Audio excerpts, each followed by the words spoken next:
اعوذ باللہ من الشیطان الرجیم بسم اللہ الرحمن الرحیم۔ عزیز سامعین، السلام علیکم ورحمۃ اللہ وبرکاتہ۔ امید ہے کہ آپ سب خیریت سے ہوں گے۔ آپ کے سامنے کتاب الخصال کے چوتھے حصے کو پیش کیا جا رہا ہے۔ باب نمبر 2، حدیث نمبر 53۔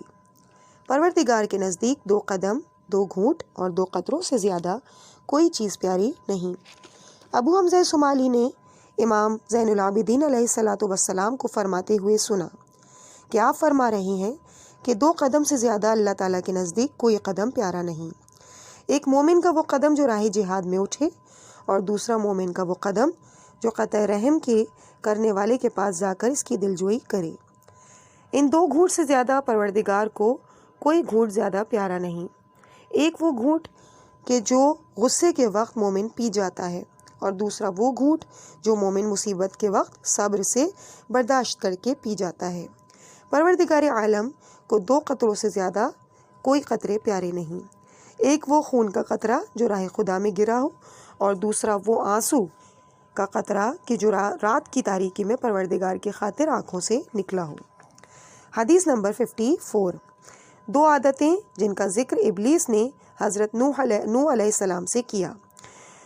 امام جعفر صادق علیہ السلام نے فرمایا کہ جب حضرت نوح علیہ السلام کی زمین پر کشتی لگی اور آپ کشتی سے اترے تو ابلیس آپ کے پاس آیا اور کہا کہ آپ نے مجھ پر بہت احسان کیا کہ فاسقین کو اپنی بد دعا سے ہلاک کر دیا، مجھے راحت دی۔ آپ 2 باتوں سے بچیں، یعنی پرہیز کریں۔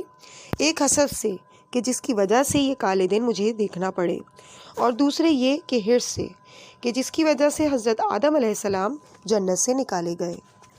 حدیث نمبر 55۔ میں عوام الناس کی 2 عادتوں سے ڈرتا ہوں۔ پیغمبر اکرم صلی اللہ علیہ وآلہ وسلم نے فرمایا، میں اپنی امت کے لوگوں کی 2 عادتوں سے ڈرتا ہوں۔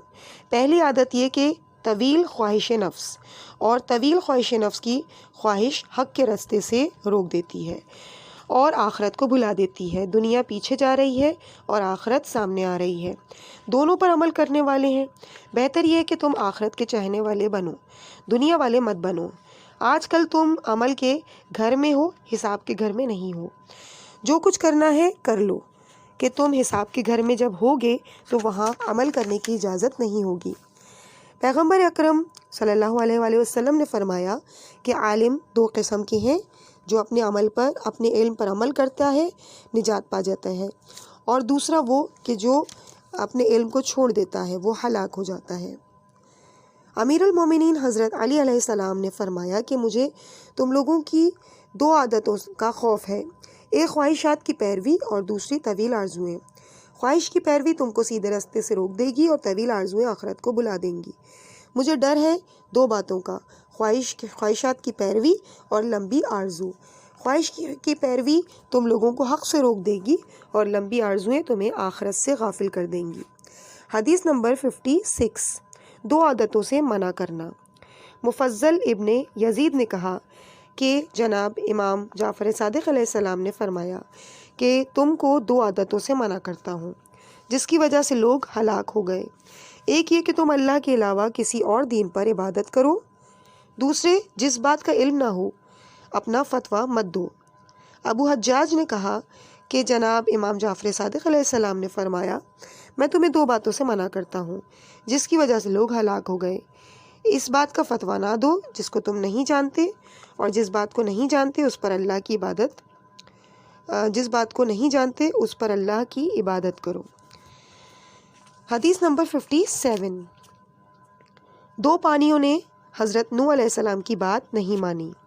امام جعفر صادق علیہ السلام کا ارشاد ہے کہ طوفان کے وقت حضرت نوح علیہ السلام نے دنیا کے تمام پانیوں کو کفار کی ہلاکت کے لیے بلایا، مگر کڑوے پانی اور گندھک والے پانی کے علاوہ تمام پانیوں نے آپ کی مدد کی۔ حدیث نمبر 58۔ قول اور عمل ایمان کا نام ہے۔ محمد ابن عبداللہ ابن طاہر نے کہا کہ میں اپنے والد کے سامنے کھڑا تھا کہ ان کے پاس ابو سلط حروی، اسحاق ابن راہو اور احمد ابن محمد ابن حنبل موجود تھے۔ میرے والد نے ان سے کہا کہ تم مجھ سے حدیث بیان کرو۔ ابو سلط نے ابا صلت حروی نے کہا کہ مجھے امام علی ابن موسیٰ رضا علیہ السلام نے کہا کہ آپ کا نام اللہ تعالیٰ کی رضا کا مورد ہے۔ انہوں نے اپنے والد امام موسیٰ ابن جعفر علیہ السلام سے، انہوں نے اپنے والد امام محمد باقر علیہ السلام سے، انہوں نے اپنے والد امام جعفر صادق علیہ السلام سے، انہوں نے اپنے والد امام محمد باقر علیہ السلام سے، انہوں نے اپنے والد امام زین العابدین علیہ السلام سے، انہوں نے اپنے والد امام حسین علیہ السلام سے، انہوں نے اپنے والد امام علی ابن ابی طالب علیہ السلام سے روایت کی کہ رسول خدا صلی اللہ علیہ وآلہ وسلم نے فرمایا کہ ایمان قول اور فعل کا نام ہے۔ جب ہم باہر نکلے تو احمد ابن محمد ابن حنبل نے کہا، یہ کیسا سلسلہ سند ہے؟ میرے والد نے جواب میں فرمایا کہ یہ پاگل کا علاج ہے، جب پاگل پر پڑھ کر اسے دم کیا جائے تو وہ ہوش میں آ جاتا ہے۔ یعنی اگر کسی پاگل پر اسماء ائمہ طاہرین علیہم السلام پڑھ کر پھونک دیے جائیں تو وہ پاگل بالکل ٹھیک ہو جائے گا۔ حدیث نمبر 59، دو اشخاص کبھی مطمئن نہیں ہوتے۔ امام جعفر صادق علیہ السلام نے ارشاد فرمایا کہ دو اشخاص کبھی مطمئن نہیں ہوتے، ایک طالب علم اپنے علم سے اور دوسرا طالب مال اپنے مال سے۔ حدیث نمبر 60، دو عادتیں جو ایمان کی حقیقت ہیں۔ امام جعفر صادق علیہ السلام نے فرمایا کہ ایمان کی حقیقت یہ ہے کہ حق کو اختیار کرو اگرچہ کہ تم نقصان پہ ہو، اور باطل کے مقابلے میں مقابلہ کرو اگرچہ کہ وہ تمہارے فائدے میں ہو۔ حدیث نمبر 61، جوان مردی دو قسم کی ہے۔ امیر المومنین علیہ السلام نے اپنے فرزند محمد ابن حنفیہ کو وصیت فرمائی، مسلمان مرد کی جوان مردی دو قسم کی ہے، ایک گھر میں اور دوسری سفر میں۔ گھر میں قرآن شریف کی تلاوت کرنا، علماء کی مجلس میں حاضر ہونا، دین فقہ کے مسائل سے میں غور و فکر کرنا، پابندی سے نماز باجماعت ادا کرنا۔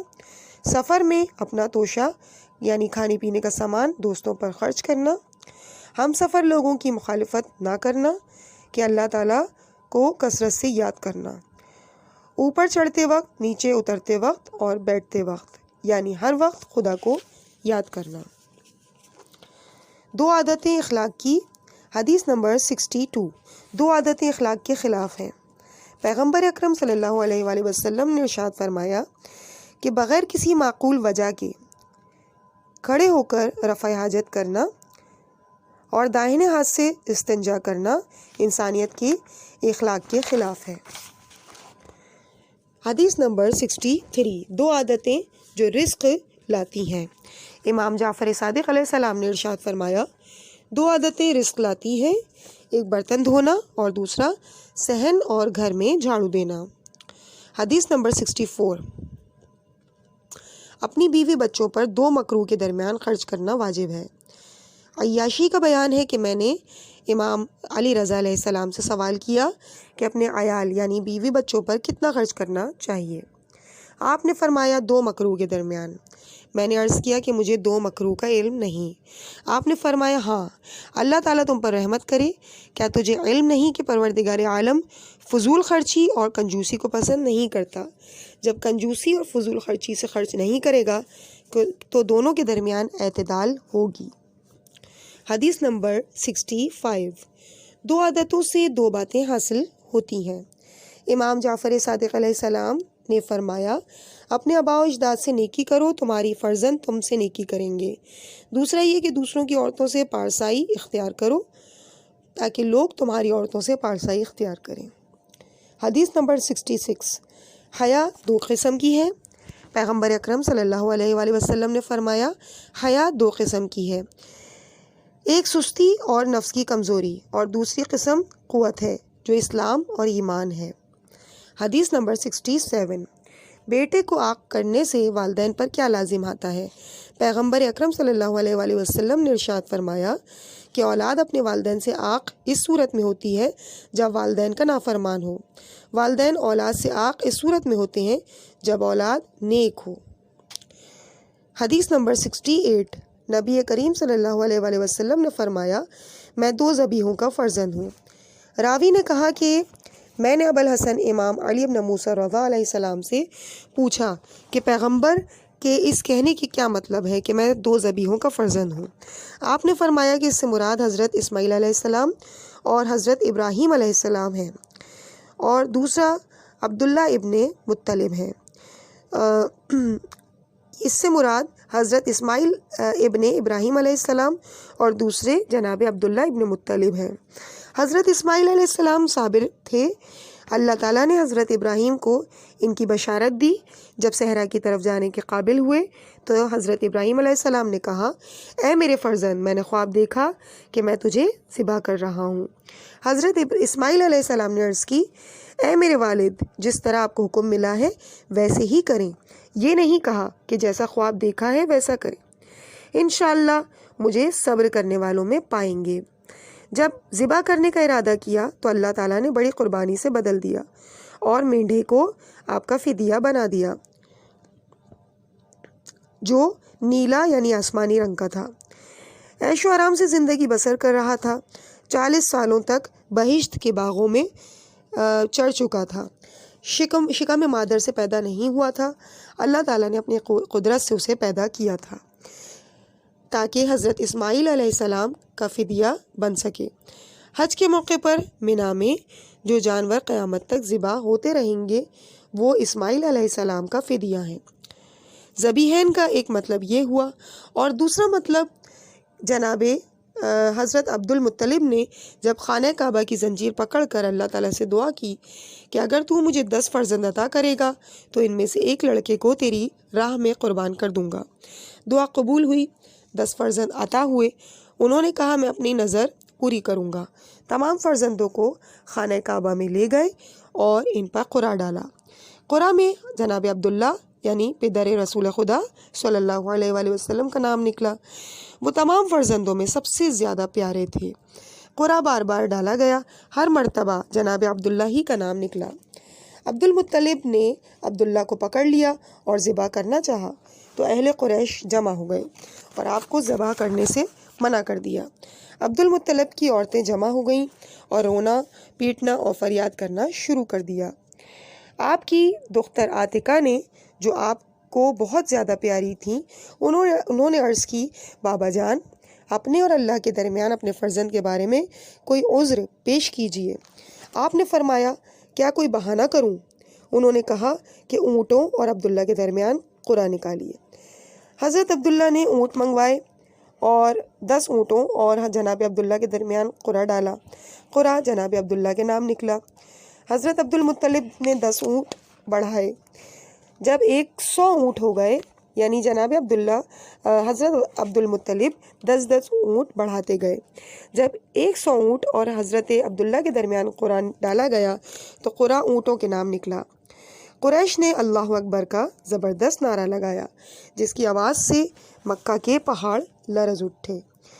حضرت عبد المطلب نے کہا، 3 بار قرعہ ڈالو، اور 3 بار قرعہ ڈالا گیا۔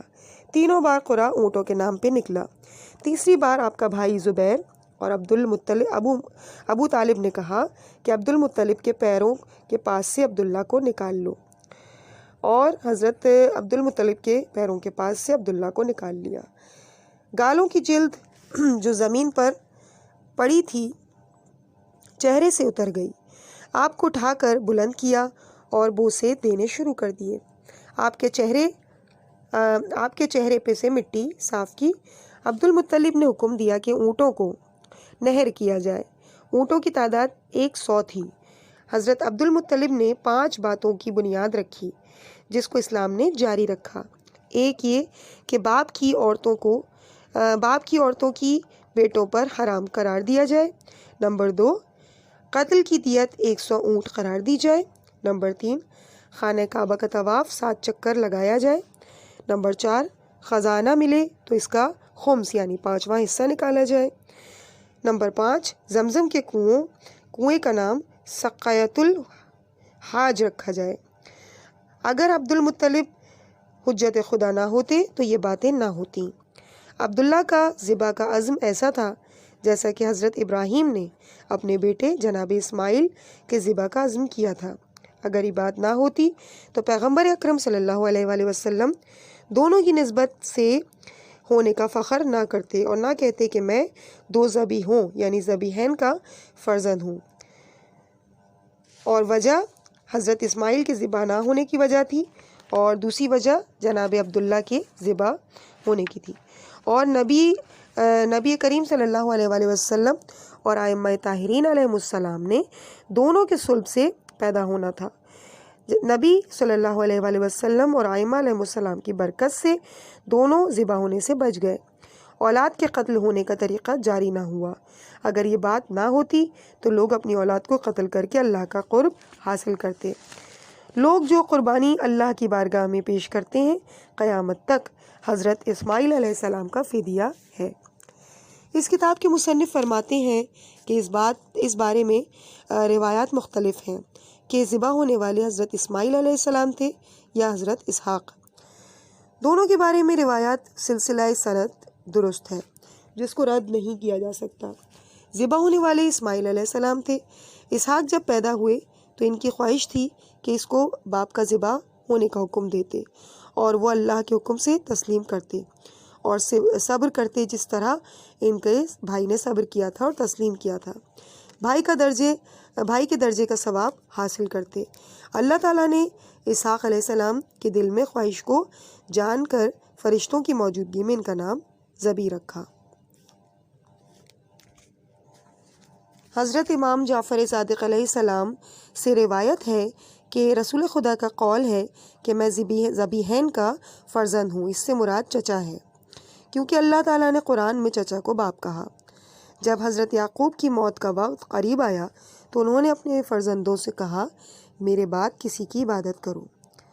کس کی عبادت کرو گے؟ انہوں نے جواب دیا، تیرے باپ ابراہیم، اسماعیل اور اسحاق کی۔ حضرت اسماعیل حضرت یعقوب کے چچا تھے۔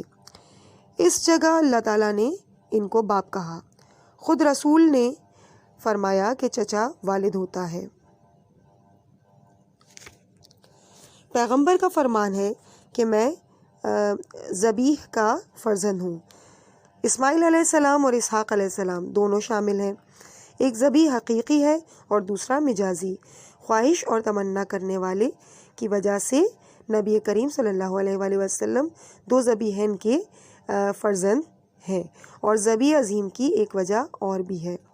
فضل ابن شازان بیان کرتے ہیں کہ امام علی رضا علیہ السلام نے فرمایا کہ جب اللہ تعالیٰ نے ابراہیم علیہ السلام کو حکم دیا کہ وہ اسماعیل علیہ السلام کے بجائے بھیجا ہوا دمبا ذبح کریں تو ابراہیم نے چاہا کہ اسماعیل اپنے ہاتھ سے خود ذبح کریں۔ دمبے کو اسماعیل کی جگہ ذبح نہیں کرنا چاہتے تھے۔ مقصد یہ تھا کہ آپ کے دل کو اس قدر تکلیف ہو جس قدر سب سے پیارے بیٹے کو ذبح کرنے سے ہوتی ہے، تاکہ مصائب کی وجہ سے ثواب کے اعلیٰ ترین درجے کو حاصل کریں۔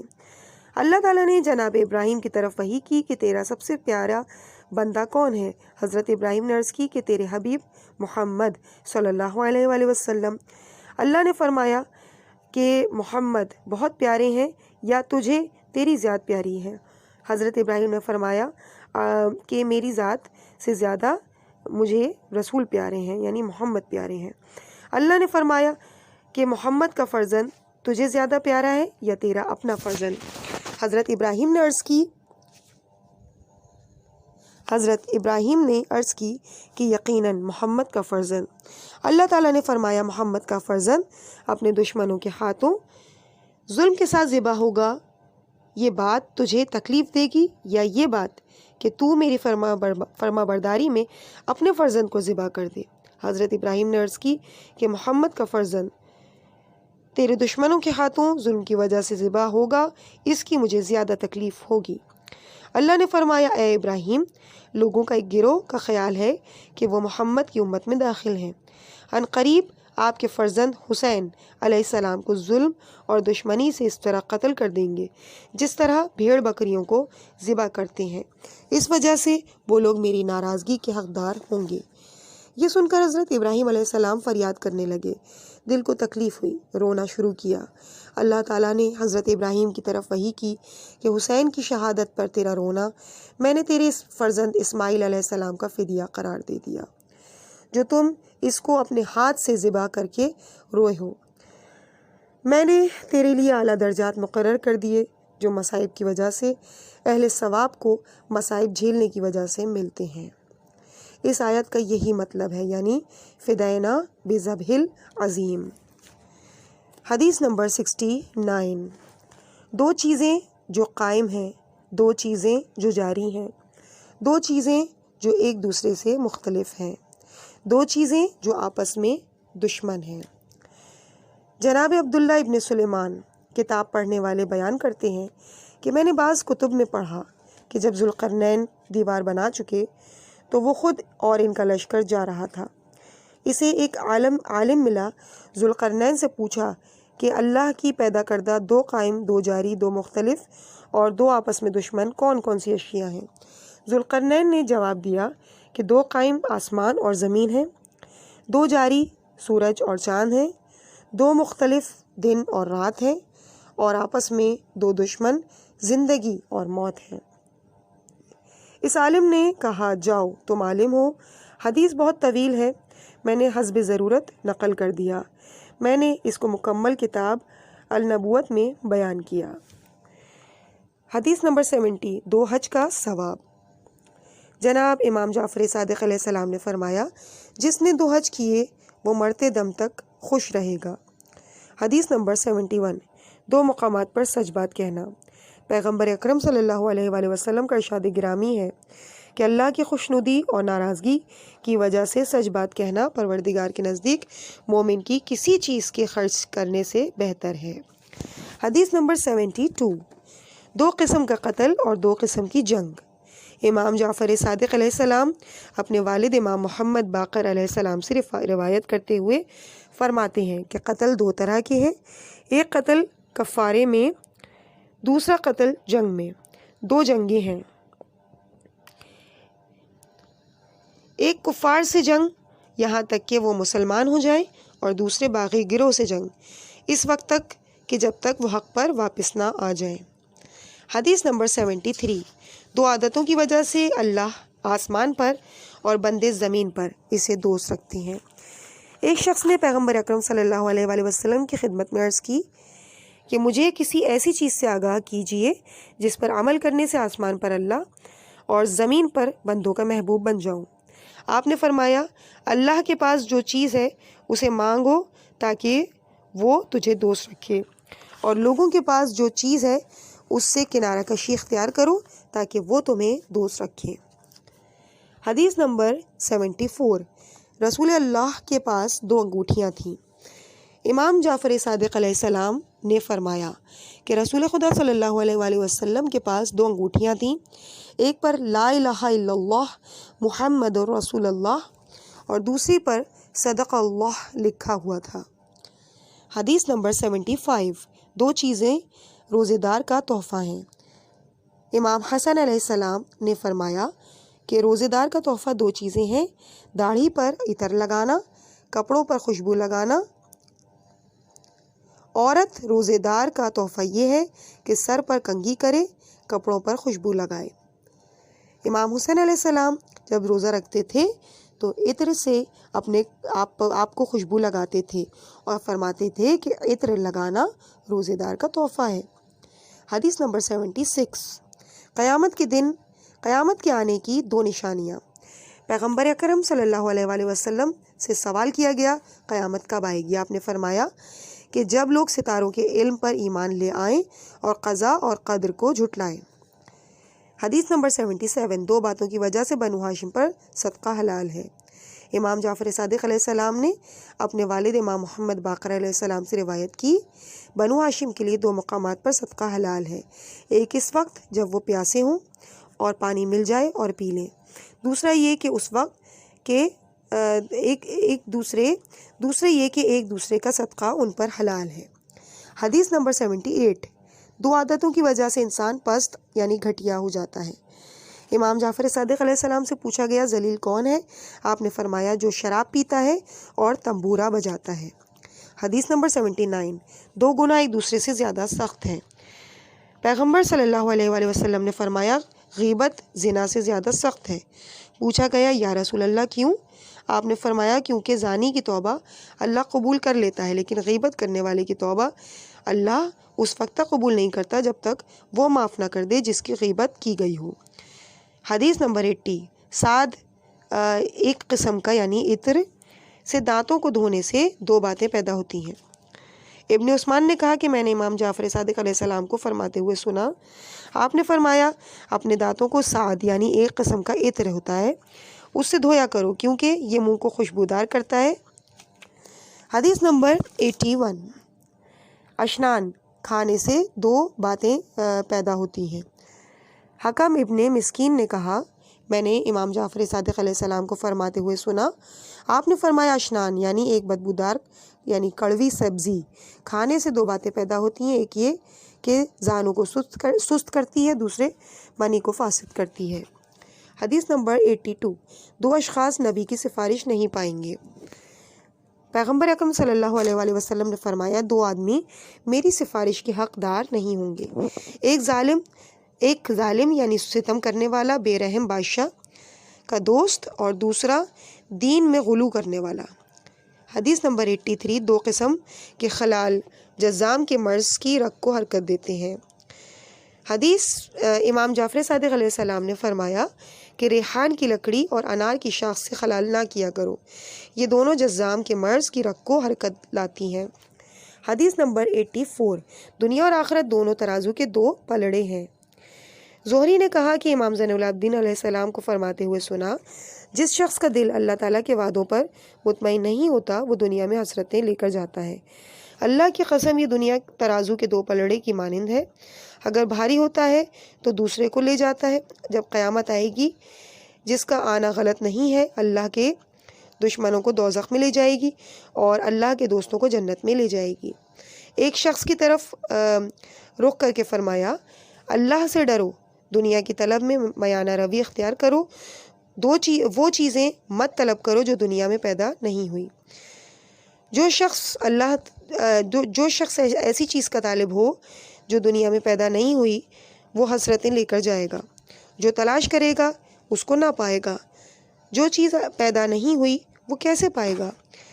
اس شخص نے عرض کی کہ جو چیز پیدا نہیں ہوئی اس کی طلب کیسے کرے؟ آپ نے فرمایا جس شخص نے دنیا میں تونگری، مال اور وسعت طلب کی، ان چیزوں سے مقصد راحت طلب کرنا ہے۔ راحت دنیا والوں کے لیے دنیا میں پیدا نہیں ہوئی، راحت جنت میں اہل جنت کے لیے پیدا ہوئی ہے۔ رنج اور سختی دنیا والوں کے لیے دنیا میں پیدا کی گئی ہے۔ اگر کچھ ملا بھی تو لالچ دگنی ملی، اگر زیادہ مال ملا تو بڑا فقیر ہوا، کیونکہ مال کی حفاظت کے لیے لوگوں کا محتاج ہوا، دنیا کے تمام اسباب کا محتاج ہوا، ثروت دنیا میں آرام نہیں۔ اولاد آدم کے دل میں شیطان وسوسے ڈالتا ہے اور مال کی جمع کرنے میں راحت ہے، اس کو سختی میں ڈالتا ہے، آخرت میں حساب دے گا۔ اللہ کے دوست دنیا میں غم نہیں اٹھاتے، آخرت کی طلب میں رنج اٹھاتے ہیں۔ حدیث نمبر 85، سورہ رحمان کی آیت نمبر 19 اور 20، اس نے دو دریاؤں کو ملا کر چلایا، ان دونوں کے درمیان ایک حجاب ہے، وہ ایک دوسرے سے زیادہ نہیں کرتے۔ قطان نے کہا کہ میں نے امام جعفر صادق علیہ السلام کو فرماتے ہوئے سنا، آپ نے فرمایا کہ مرج البحرین یلتقیان، حضرت علی بن ابی طالب علیہ السلام اور جناب فاطمۃ الزہرا سلام اللہ علیہا کے علم کے گہرے سمندر ہیں، ایک دوسرے پر تجاوز نہیں کرتے، ان سے موتی اور مرجان نکلتے ہیں، یعنی امام حسن علیہ السلام اور امام حسین علیہ السلام۔ حدیث نمبر 86، نبی نے اپنی امت میں دو امر چھوڑے۔ پیغمبر اکرم صلی اللہ علیہ وآلہ وسلم نے فرمایا میں تم میں دو چیزیں چھوڑ کر جا رہا ہوں، دونوں ایک دوسرے سے بہت طویل ہیں، ایک اللہ کی کتاب یعنی قرآن جس کی رسی آسمان سے لے کر زمین تک ہے، دوسری میری اطرت یعنی اولاد، یہ دونوں ساتھ ساتھ رہیں گی، میرے پاس حوض کوثر پر پہنچیں گی۔ میں نے ابو سعید سے دریافت کیا آپ صلی اللہ علیہ وآلہ وسلم کی اطرت کون ہے؟ اس نے جواب دیا کہ آپ کے اہل بیت۔ حدیث نمبر 87، ثقلین کے بارے میں قیامت میں سوال کیا جائے گا۔ حذیفہ ابن اسد غفاری نے بیان کیا کہ پیغمبر اکرم صلی اللہ علیہ وآلہ وسلم نے آخری حج سے واپس ہوتے ہوئے فرمایا کہ جب ہم آپ کے ساتھ تھے، آپ نے مکہ اور مدینہ کے درمیان ایک منزل پر تشریف لاتے ہوئے سواریوں سے اترنے کا حکم دیا۔ لوگ اترے، نماز کا اعلان ہوا، اصحاب کے ساتھ 2 رکعت نماز پڑھی، لوگوں کی طرف رخ کر کے فرمایا مجھے لطیف و خبیر خداوند متعال نے بتایا ہے کہ میں مرنے والا ہوں اور تم مرنے والے ہو۔ فرض کرو کہ میں نے خدا کی دعوت کو قبول کر لیا، امر رسالت، کتاب خدا، حجت خدا کے بارے میں مجھ سے پوچھا جائے گا اور تم سے بھی پوچھا جائے گا۔ لوگوں نے کہا ہم کہیں گے کہ آپ نے رسالت کی تبلیغ کی، لوگوں کو ہدایت دی، اللہ کے راستے میں کوشش کی، پروردگار عالم ہماری طرف سے بہترین بدلہ دے گا۔ پھر آپ صلی اللہ علیہ وآلہ وسلم نے فرمایا کیا تم اس بات پر عقیدہ رکھتے ہو کہ اللہ ایک ہے اور میں تمہاری طرف اللہ کا بھیجا ہوا نبی ہوں؟ جنت حق ہے، دوزخ حق ہے، مرنے کے بعد زندہ ہونا حق ہے۔ تمام لوگوں نے گواہی دی ان باتوں کی۔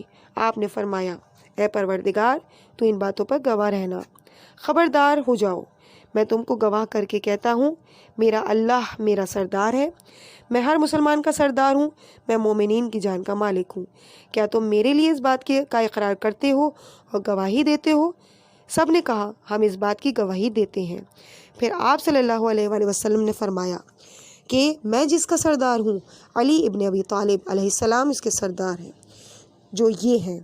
علی ابن ابی طالب علیہ السلام کے ہاتھ کو آپ نے اپنے ہاتھ میں پکڑ کر اس قدر اٹھا کر بلند کیا کہ بغلوں کی سفیدی دکھائی دینے لگی۔